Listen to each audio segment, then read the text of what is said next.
विमल कुमार और आप देख रहे हैं विमल विथ न्यूज।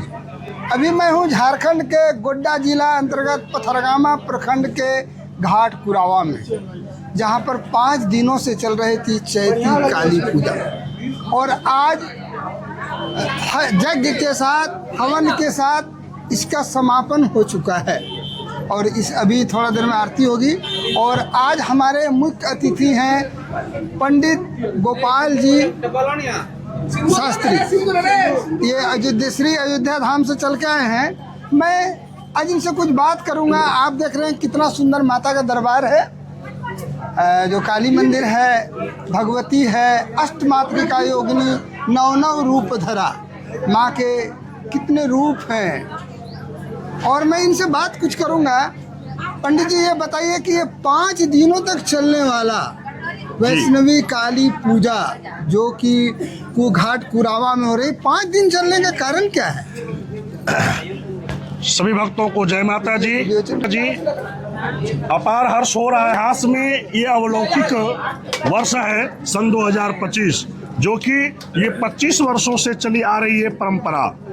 ये सात्विक पद्धति से, यानी कि सात्विक राजसी माता का जो त्रिगुणात्म स्वरूप है, तो वैष्णवी पूजा जो हमारा ये विधान है वो 5 दिवसीय, इसलिए कि यहाँ की माँ काली साक्षात जो है वो वैष्णव शक्ति के रूप में विराजित है।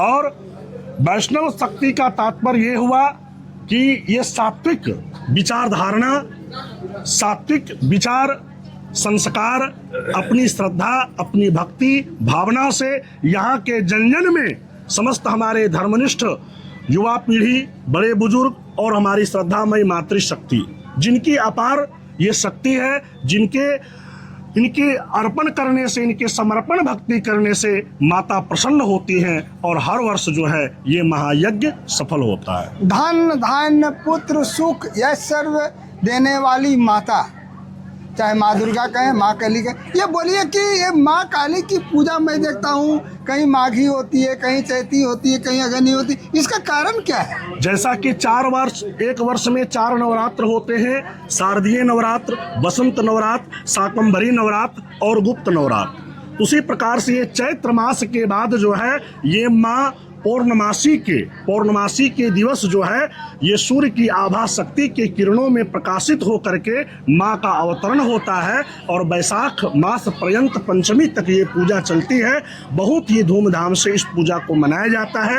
अपार भक्ति होती है, अपार श्रद्धा होती है और समर्पण भक्ति के द्वारा ही माँ प्रसन्न होती है। आप ये बताइए कि जब पूजा हुई, आज 5 दिवस इनका पूर्ण होने जा रहा है, इसके बाद आपने यज्ञ कराया, हवन कराया, इस हवन का कारण क्या है? हवन का कारण ये है कि जैसे हम प्रथम दिवस से आरंभ होकर के जल यात्रा को आरंभ करते हैं, उसकी आगाज होती है और ये अंजाम मानो कि पूर्ण फल प्राप्ति हेतु जब हमारा पूर्ण यज्ञ जो है प्रसन्न हो करके हम अपने जीवन में हर्षोल्लास की अनंत कामनाएं करते हैं, तो उसके माँ को प्रसन्न करने के लिए और समाज में सात्विक विचार धारणाओं को प्राप्ति हेतु, अपनी हर कामना को प्राप्ति हेतु हम महायज्ञ नारायण के दरबार में हम होम यज्ञ और पूर्णाहुति को अर्पण करते हैं। आप एक चीज बताइए कि जब हम यज्ञ करते हैं, हवन करते हैं, धूप, साकल,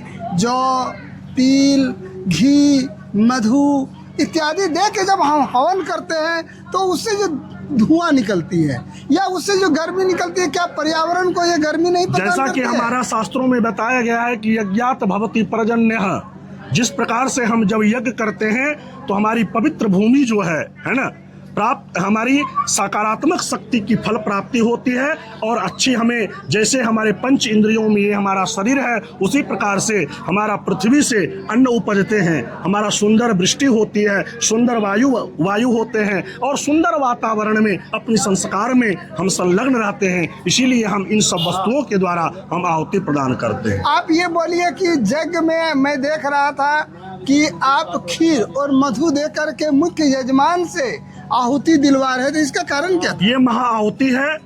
महाआहुति का तात्पर्य ये हुआ कि ये संपूर्ण महाशक्तियाँ जब वैष्णवी के रूप में यहाँ विराजित हैं तो खीर, मालपुआ और महाभोग में हलवा आदि प्रसाद को माँ भगवती के चरणों में हम यज्ञ के माध्यम से उनको समर्पित करते हैं ताकि हमें राजसी शक्ति की प्राप्ति हो।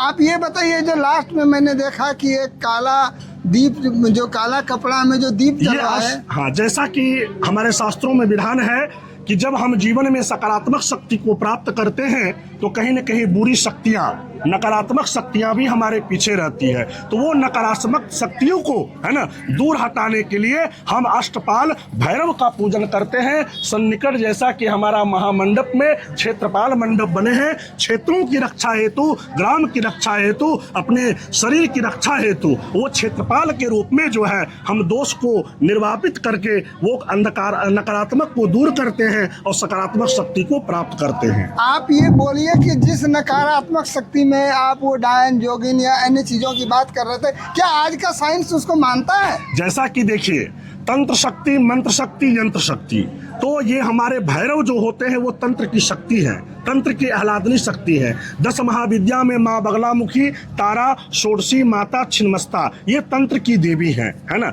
तो कहीं न कहीं तो नकारात्मक शक्ति तो जीवन में है ही, है ना। उस नकारात्मक शक्ति को, जैसे हमारे समाज में ईर्ष्या, द्वेष, कपट, छल, राग, द्वेष, ईर्ष्या, ये सब होते, ये सब को दूर करने के लिए ही जो है हम क्षेत्रपाल की पूजा करते हैं। आप एक चीज बताइए कि जैसे मैं देखा कि सिंहवाहिनी मंदिर जो जमनी पहाड़पुर में या माँ योगिनी स्थान में या बढ़िया में है, वहाँ पिंडा की पूजा होती है। तो क्या पिंडा की पूजा और इस मूर्ति की पूजा में क्या अंतर है? पिंडा का देखिए, मूर्ति 2 प्रतिमाओं में पूजन होती है, एक निरंकार में होती है, एक साकार में होती है। तो जो हमारी वैष्णवी शक्ति यहाँ पर है, इनको साकार प्रतिमा हम करते हैं, प्रत्यक्ष, है ना। और पिंडी की जो पूजा करते हैं वो निरंकार के रूप में हम पूजा करते हैं, ठीक है, उनकी अन्य शक्तियाँ जुड़ी हुई। अच्छा, ये बोलिए, ये सकारात्मक जो मूर्ति, साकार मूर्ति को देखते हैं, क्या किसी ने इस मूर्ति को देखा है या कल्पना है? वो तो देखिए, जिस प्रकार से हमारे जीवन में है ना, जिस प्रकार से हमारा ये पंच तत्व का शरीर है, तो कहीं न कहीं अपने जीवन में हम इंद्रियों में अनुभूति करते हैं। उसी प्रकार से जब हम पूजन करते हैं हमारे सनातन धर्म में, तो कहीं न कहीं हमें सकारात्मक शक्ति की अनुभूति हमें प्राप्त होती है। अच्छा, एक चीज बताइए अंत में, ये जो यज्ञ हुआ, हवन हुआ, क्या हवन हमारे जीवन के लिए आवश्यक है? ये पर्यावरण में साथ ही साथ हमारी आत्म तत्व और हमारे शारीरिक तत्व में और हमारे सामाजिक तत्व को शुद्धि करने के लिए मात्र एक यज्ञ ही है, जो यज्ञ करके हम बड़े से बड़े अपने जीवन में हर्ष महाशक्ति को प्राप्त कर सकते हैं। ये बताइए कि इस यज्ञ में जो हम जौ, तिल, साकल्य, मधु, घी, दही का जो हम हवन करते हैं, इसके साथ हमें जीवन में अपने किस चीज का हवन करना चाहिए ताकि हमें शांति मिले? अपने जीवन की आत्म कल्याणार्थ हेतु अपने गृह में 5 महायज्ञ करते हैं, जैसे पितृयज्ञ करते हैं, बलिष्ठ यज्ञ करते हैं, अतिथि यज्ञ करते हैं। उसी प्रकार से देव यज्ञ हमारा जरूरी है। जब तक हम पितृयज्ञ नहीं करते हैं, अतिथि यज्ञ नहीं करते हैं, गौ यज्ञ नहीं कर लेते हैं, है ना। घर में जिस प्रकार से हम अपने भोजन को बनाते हैं तो सर्वप्रथम गौ माता को हम भोग लगाते हैं, है ना। वो हमारा क्या है? बलिष्ठ गो महायज्ञ है ना। तो ये 5 यज्ञ के बाद ही हमें ब्रह्म यज्ञ का जो है फल मिलता है। यही तो हमारा जीवन का, मानवता धर्म का हमारा मुख्य जीवन है।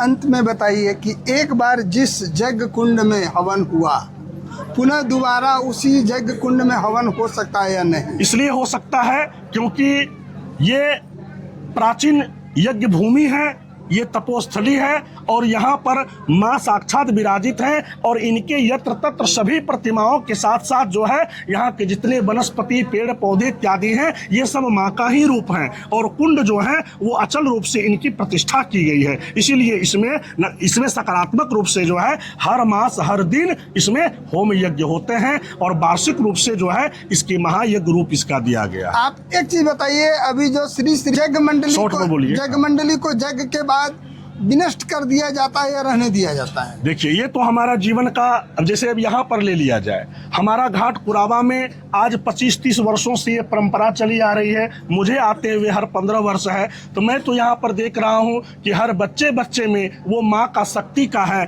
जो कि 24 घंटे रात दिन जग करके ये समर्पण भक्ति, मैंने बताया ना कि सुंदर नदी से जल यात्रा हो करके, और आज जो इतनी भीड़ देख रहे हैं आप, ये माँ की कृपा है और सबों में हर्षोल्लास की भाव है और हर्षोल्लास के साथ है। तो इसमें श्रद्धा भक्ति के कारण ही जो है ये महायज्ञ सफल होती है। अंत में बताइए कि इस गांव में मैंने देखा कि युवा वर्ग सबसे ज़्यादा उत्साही है। क्या युवा वर्ग सबसे ज़्यादा परेशान है इसलिए वो उत्साही है या नहीं? नहीं, यह परेशानी कोई नहीं है। यहाँ पर एक साक्षात जो है शिक्षा का क्षेत्र है। सभी अपने मातृभक्ति, पितृभक्ति और गुरु भक्ति के संलग्न हैं। यहाँ पर कोई दिखावा नहीं है और यहाँ पर सच्चे रूप से श्रद्धा से माँ की पूजा होती है। इसीलिए हर वर्ष जो है इस समाज में एक नई संदेश के रूप में माँ की कृपा सभी भक्तों को प्राप्त होती है और हर भक्तों को मनोकामनाएं पूर्ण होती है। मैं श्री पंडित गोपाल जी शास्त्री को, जो कि घाट कुरावा के इस चैती काली मंदिर में प्रत्येक वर्ष आते हैं, माँ का पूजा कराते हैं, आराधना कराते हैं, लोगों के सुख शांति की बात सोचते हैं, इनको मैं अपने चैनल में बेशकीमती वक्त देने के लिए बहुत बहुत बधाई देता हूँ, प्रणाम करता हूँ और घाट कुरावा के सारे लोगों को मैं प्रणाम करता हूँ। प्रेम से बोले सच्चे दरबार आप लोगों का मंगल हो, कल्याण हो, इसी सब बातों के साथ आप सबों को बहुत बहुत बधाई।